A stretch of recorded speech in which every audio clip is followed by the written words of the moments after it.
The self-destruct sequence has been activated. Repeat, the self-destruct sequence has been activated. This sequence may not be aborted. All employees proceed to the emergency car at the bottom platform.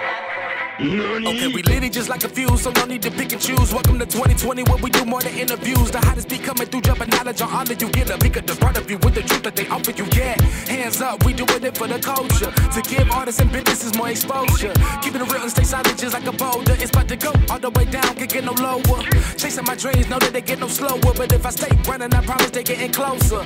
Moreover, success my older. And if you're sleeping on me, I'm waking them up like Folgers. I told you, coming from the land with the tide roll. Well, we'll be on a whole different vibe though. We like to ride slow and keep our windows tinted so you really can see us, like Stevie Wonder waking up with his eyes closed. Yeah, got the kind of flow that rock the boat. On my 16s of pounds of dough. And if you figure you can hang with me on the mic, then grab some rope. Matter of fact, better grab some hope. While you at it, we keep it live, it's time to tune in. Turn up the sound on what you're using. It goes so hard, I think it's bruising. The show is 2020, no need to zoom in. Yeah.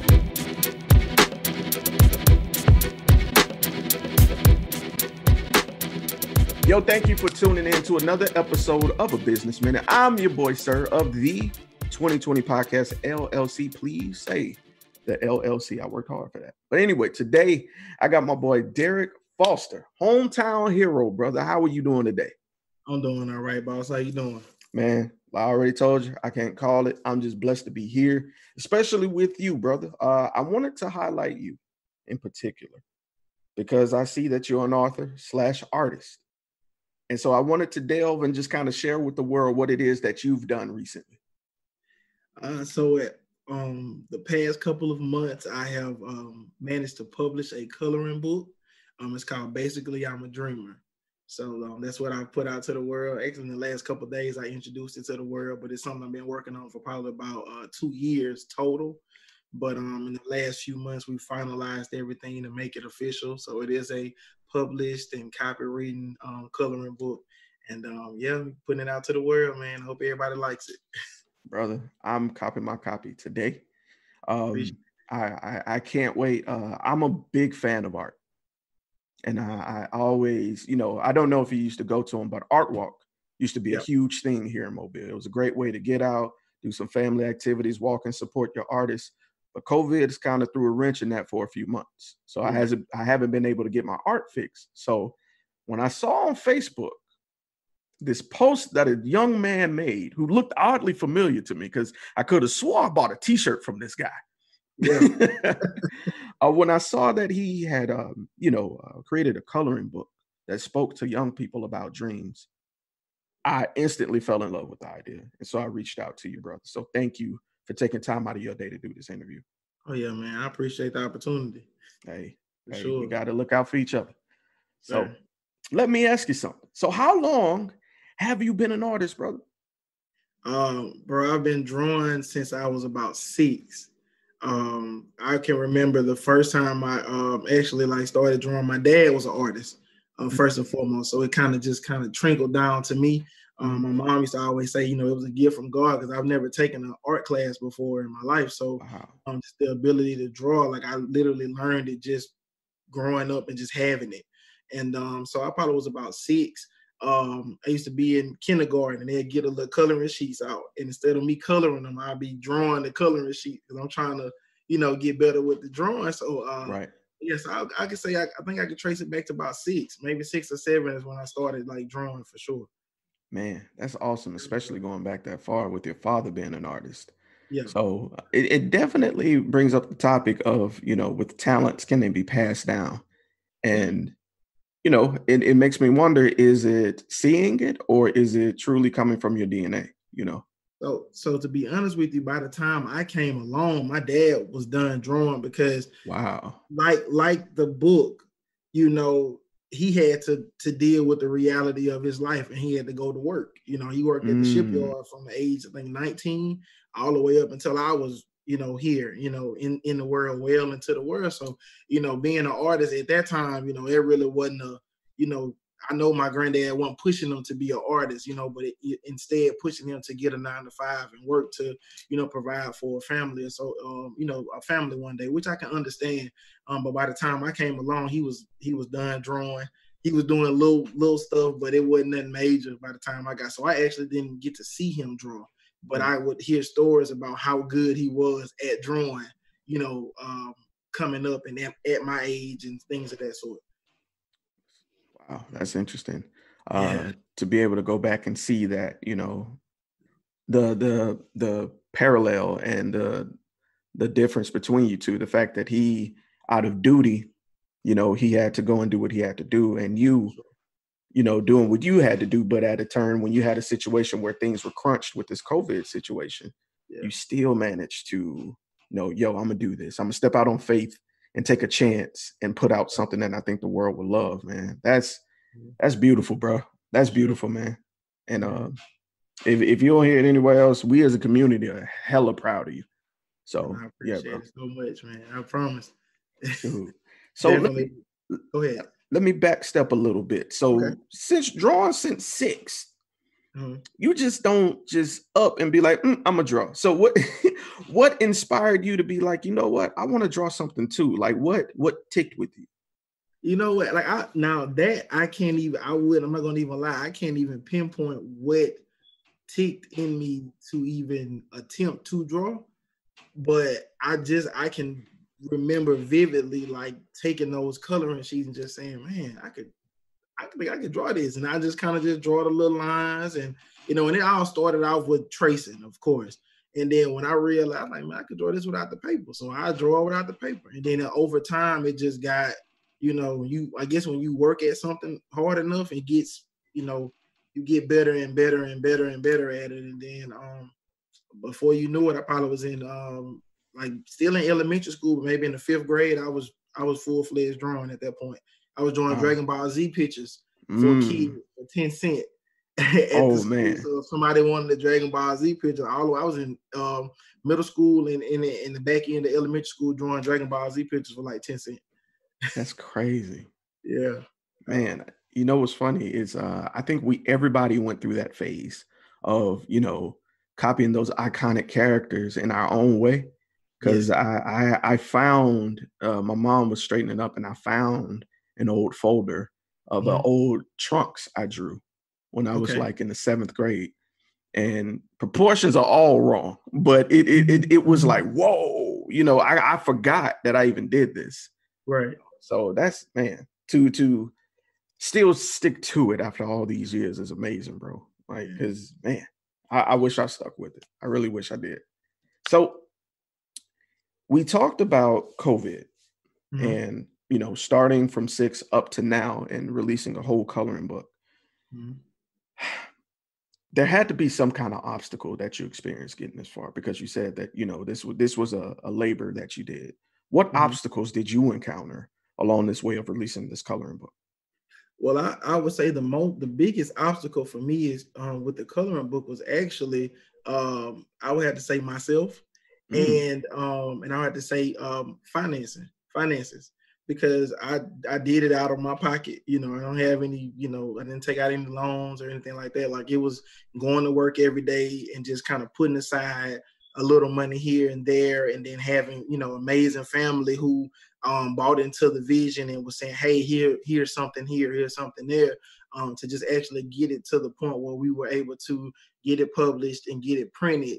And then from there, get get the artwork done and get the visuals done that I've been posting lately. So it was, I would say, finances. And then as far as me, is just having a block, because like going through the process, I drew all the pages because I wanted the first coloring book to be an assortment of my drawings that I had I've done over the course of 2 years, just going through the whole, like, what is the next step, and what am I going to do with my life? I'm coming up on 30, I'm like, oh my God, I don't have it figured out. So I'm just drawing every day and just compiling these drawings. So I said I wanted the first book to be a compilation of those drawings. And so for me, it was finishing the book, because I didn't use an illustrator on this one. So I was drawing a couple here and a couple there, and then I have a block and I can't draw for like 2 months. So the process went from something that could have been completed in maybe a matter of months to something that took, over a year, 2 years in the making to happen. And but the publishing company, IAG, with Mr. Lester Bell. He's on Facebook. Everybody look him up. He's amazing. Black man, black-owned publishing company.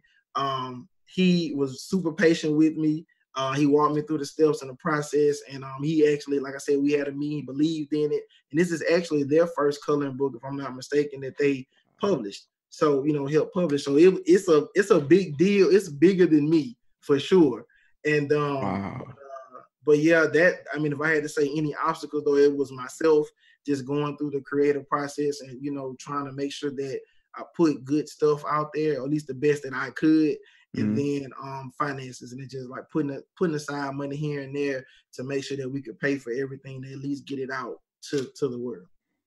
Oh, all right, man. I applaud you on that, bro, because that's not an easy thing. A lot of times people get to finances, and that's usually the reason people quit, Man, where dreams go to die sometimes, man. Right. Ooh. Money is the currency for dreams. So I completely understand that, bro. Sure. All right. So you mentioned earlier that you were, self-financed. So you had to work and do this. And so it was a back and forth thing. So let me ask you this. How did you manage to balance your work life and your personal life and a coloring book, to get this done? So initially when it started, I was unemployed. I had just gotten fired from Terminex. And so I was at home, all day. So at first it was easy. I was, just banging the drawings out. And then I actually ended up getting a job with the housing board. And so that's when it started to get kind of crazy, because I'm working an 8 to 5 job, and it's strenuous on your mental, because you're dealing with tenants all day. So when you get home, you really just want to lay down and unwind and relax. But I couldn't do that, because in my head I knew this had to happen. I didn't know when it was going to happen, but I knew I had to get it out. So that was a struggle too. But I will say that I saw a post on Facebook where it was like a meme or something, where if you can't give like your job or work for somebody for 8 hours a day and not put in at least 4 to 5 hours on your dreams. And I saw that and I was like, man, like that's real. You know what I'm saying? Because I'm giving this company, this place, 8 hours of my day every day. And then when I come home, I'm too tired to even focus on my dreams. And I'm like, man, I can't do it. So I kind of had to push myself. So I had to give myself at least 2 to 3 hours a day, maybe even 4, just depending on how I felt, on just trying to work on the book itself. But a lot of it I got done before I started working, because I was in my office drawing to about 4 a.m, just drawing.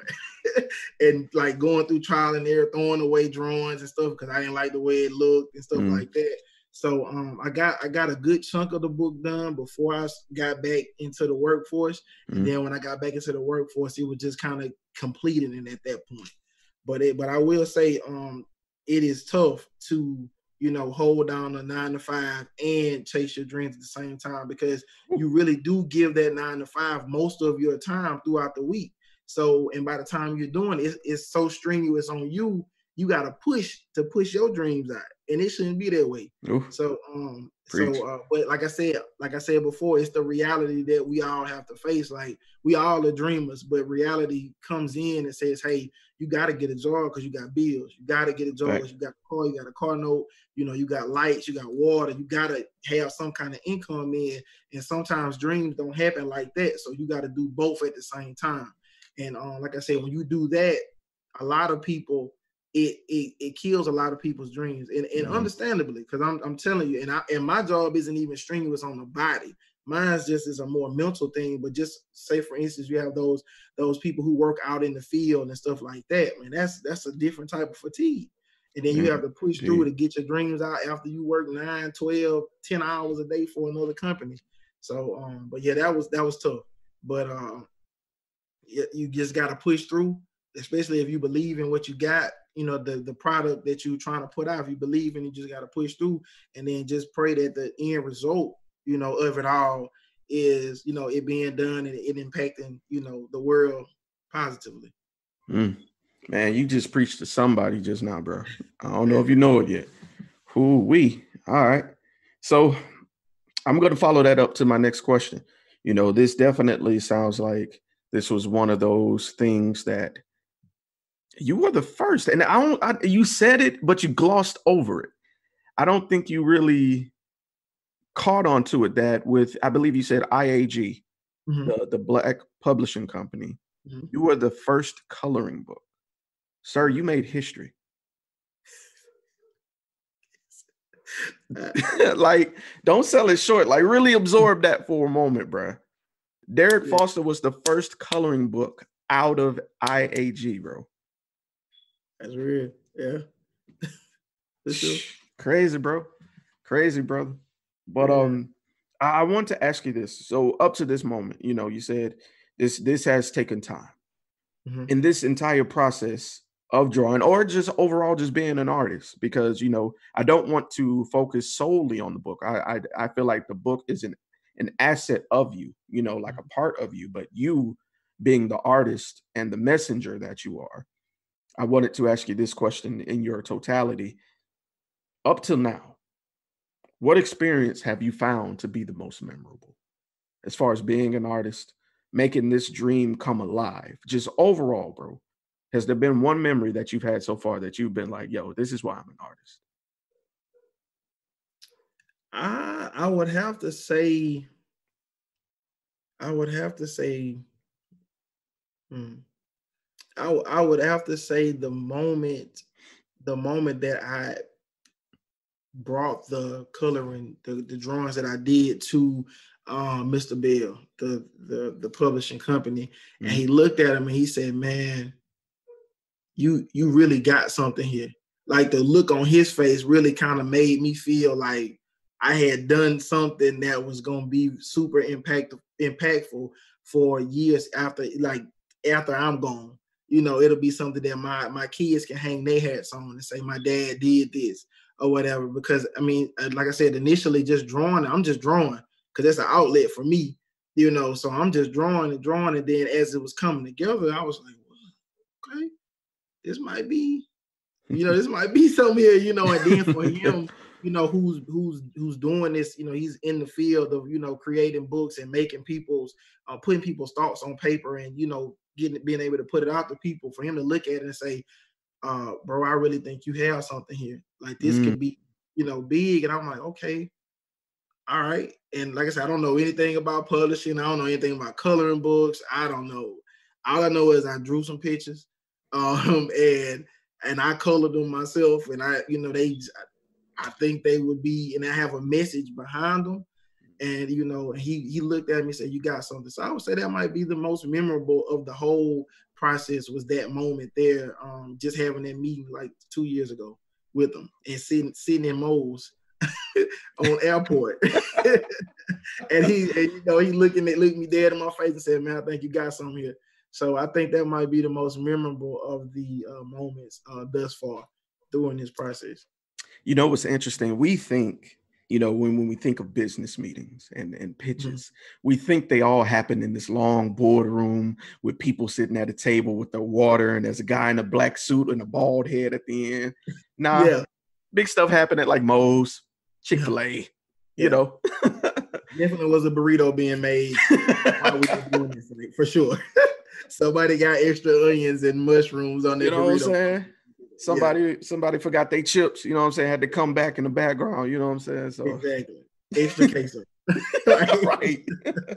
Shout out to Mo's, man. Sponsor us, please. But moving forward though, so I think we'd be remiss to discuss the ups without mentioning the downs, because I don't think that's a balanced view. Because, you know, just like we all celebrate our wins, there are some times where we feel like we're losing. Right. You know, just to keep it realistic. So at any point, did you feel that you wasn't going to be successful?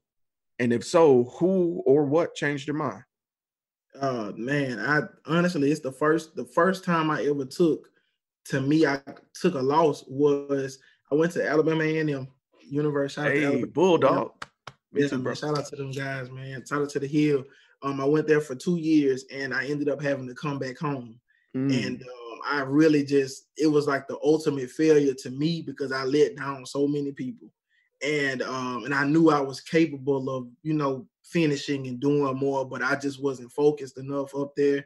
And so I came home, to try to regroup. And I just didn't really know what I was going to do. I lost my girlfriend at that time, so it was just, and I'm young too. I'm like 20, 21. I'm thinking, oh my gosh, I should be graduating from college soon. And now I got to regroup. So I would literally that was probably the lowest point in my life, but I will say Bishop State Community College. People talk down on Bishop State a lot, but Bishop gave me a second chance. I went to Bishop. I became Mr. Bishop State. I was SGA president. It kind of gave me a restart, like, hey, hey, pick your head up, man. Like you built for this. And a lot of people, and I tell people all the time, Bishop, the experience at Bishop is what you make it, for sure. And I went there and I made it work for me. And I got to meet so many amazing people. To this day, I could call right now. And if I need a favor, I can get it. Administrators and things of that sort. But I would have to say the lowest point was leaving A&M and just letting down so many people and me thinking, I was supposed to be an engineer at that point. And then now I'm coming back home and I don't really know what to do. And then I go to Bishop and then I get this recharge in my back. Like this, they put the charge in my back and say, hey, like it's greatness in you and let me pull it out of you. And then from that point on, my belief in myself had shot up to probably higher than it had ever been, because I got that recharge, to just that reassurance, like, yo, King, you got it, And so I would have to say that I would have to give it to Bishop State. Dr. Hazard there, he was the dean of students. I had a meeting with him. He saw me, said, you need to run for Mr. Bishop State. That's the first time I ever met him. I didn't know him. I had just came there. They even made an exception for me because I hadn't been there long enough to run for Mr. Bishop State. But he was like, I need you to run for Mr. Bishop State. And I was like, and I kept saying, I don't know what you're doing. I don't know what you're doing, God, in this season. I don't know what you're doing, but, I'm going to go with whatever you got for me. Because I know everything happens for a reason. Like I'm fully capable of doing the work at A&M. So why did that not work out for me? So I knew that the plan that I had for myself wasn't what he had for me. So it wasn't until, like I said, I kind of took my hands off the wheel and was like, okay, I'm going to go where you take me. So from that point to now, I've taken some wins. I've taken a lot of losses. But through it all, I'm grateful for the ride, for sure, because I don't think I would be the person that I am or even be the guy to be able to put out a coloring book if I wouldn't have went through any of that stuff. So, yeah, those would have to be the high, the low and the high point right there. That's amazing, bro. You really just spoke to me as well, man. Like more than you know, bro. More than you know. Now, my next question, I like to call it my infamous question. Now, it's nothing bad. It's just, it's kind of a detailed question. It's the long-term one. Because you seem like the person, you mentioned you let go and you let God. But I believe you're a visionary, bro. I really believe that. So where would you like to see yourself as an artist, as a man, in the next 1 year, 3 years, and then 10 years? Okay. Well, in the next year, I hope to be finishing up my first year at Troy University. I got accepted into Troy in October, so I'm going back to finish my bachelor's. There, congratulations, bro. I hope to be working on the second edition of the Bascially I'm A Dreamer series coloring book within the next year. We definitely want to let this one do what it's gonna do. And let it spread its wings a little bit, but I want to get back in the lab and start working on concepts for the next one within the next year. And honestly, within the next year, just continue to grow and be a better person, a better artist, and be more sociable too. Because I'm really ducked off, like I'm never on the scene, so I want to kind of get out a little more and meet more people, kind of expand like my palette of people that I know. Because I don't really. Like I said, I don't get out much. So within the next year, those are things that I want. And COVID really put a stop to that for me. So I've been really go to work, go home now. But, hopefully in the new year, I could be, a little bit more sociable, get out and meet more people and, create those relationships that, that may, help me along the way, while doing this, within the next, you said the 1 and then the 3, right? 1, 3, and 10. Okay. 3, I hope to be a graduate of Troy University.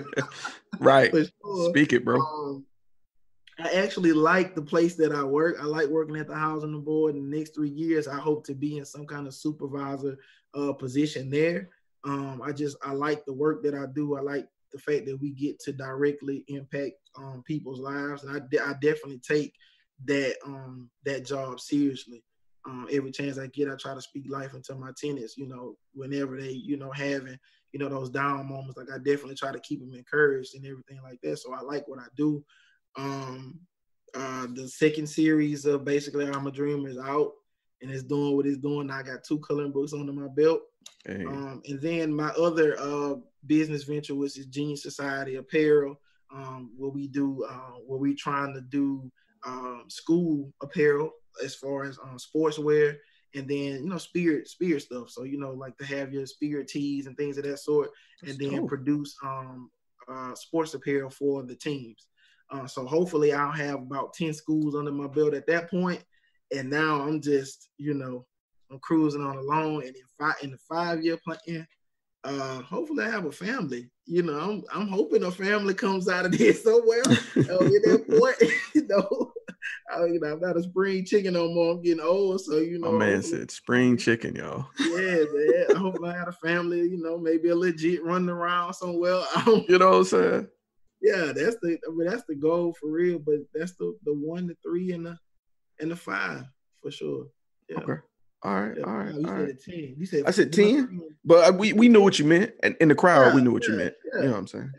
Yeah. But that's plenty of time. But the ultimate end goal, though, if we doing 10, I want to open up a charter school. That's like the end goal for me. Like when it's all said and done, I want to open up a charter school where, and then we'll also provide like housing, like low income housing for like the students and things of that sort, and the parents, stuff like that. So I like how the I Promise School is set up, like something similar to that, but just on a for Mobile, like something for the city, because I think it's needed. Like I really want to focus on like math and science and the arts. Like I want to focus on those areas, because those are things that we don't even dig into, like coding and things of that sort. So I want to provide a place for kids to be different. Like you don't have to toe the football. You don't have to dribble a basketball. You don't have to, there's so many infinite opportunities and things that you can do. And I just want them to see them all, and then you pick which one you feel like you work with. But I think a lot of times, because they don't see it all, they just go, okay, I'm gonna play football. That's what I got to do. But just imagine a kid being introduced to coding in the 4th grade. Whew. That changes his whole perception. Like, man, I can build computers. Facts. You see what I'm saying? So that's the end goal. The end goal is a charter school. But like I said, I got a ways to go with that. But we're gonna start with the coloring book, and then we go the way, and then hopefully that's where we end up. Hey man, steps to everything. Write it down and speak it into existence, brother. Oh man, for sure. All right. Derrick, listen, man. This has been an inspiring interview, bro. And I'm not just speaking on behalf of me. I know somebody's gonna hear this / see this and gonna get that spark back. Because like you said, you like to speak life, and you don't even know you're doing it just by telling your story. Appreciate it, bro. So my final question is this. The hardest thing to do is pursue a dream. Right. It's the scariest. What words of encouragement would you have for that one person who has a dream, but they're afraid to act on it? I'll say this, and I kind of live by this at this point, and this is for older people, middle-aged people, kids. If you can dream it, it can happen. You can make it happen. All it takes is waking up every day and showing up. And if you do that, those dreams can come reality. They won't be easy. Nothing that's worth having in life comes easy. But if you believe in yourself, if you believe that it's something worth chasing, chase it. Go for it. Wake up every day, show up. Wake up every day, show up every day, and don't ever let anybody tell you that the sky is the limit, because they don't have none. So how can they put limits on you? You can't. There's no limits on you. It's a limit. You're limitless. So, like I said, if you want to do it, wake up every day, show up every day, and never let nobody tell you that the sky's the limit, because it has none. That's it. Derrick, if anybody wanted to follow you on social media, whether it be with a question or they just wanted to support what it is that you're doing, what is the best way to get in contact with you? Well, my social media is Derrick Foster on Facebook. Just type me in, Derrick Foster. It might be Derrick Foster Jr. Type me in, and I'll show up there. And then on Instagram, it's CEO Genius 89. That's that'll be me on Instagram as well. And if you want to purchase the coloring book, Bascially I'm a Dreamer. Wait a minute. Plug it in. There you go. Right. If you want to purchase the coloring book, it is available right now on Amazon. Just type in Bascially I'm a Dreamer to show up, make that purchase. And like I said, and I hope you're inspired by it. That is, brother. Listen, again, I appreciate what you're doing. And on behalf of everybody in Mobile, on behalf of our community, you know what I'm talking about. Yes, sir. Thank you, bro. Seriously. Thank you, man. Appreciate it, bro. Listen, and that being said, Derrick Foster, Sirr, the 2020 Podcast LLC. Bascially, I'm a Dreamer, man. Go and copy it. Amazon.com, man.